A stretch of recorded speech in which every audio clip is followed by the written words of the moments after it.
Yo, magandang umaga sa inyo mga idol. At ito pala idol yung pinapakain namin sa aming baboy mga idol na native. Dahon ng kahoy mga idol. Ang gawin mo nito idol, hiwain mo to ng pino mga idol. Tapos pag mahiwa mo na ng pino, pag marami na siya, depende sa bilang ng baboy, lagyan mo ng feeds or tawag dito sa amin, tahop. Ito lang ang pinapakain namin mga idol. Tawag dito sa amin idol, ito, dahon ng rami. Ito lang ang pinapakain namin.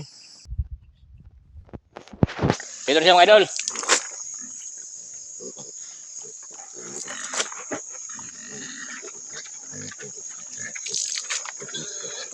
Yan, pinapakain na natin mga idol.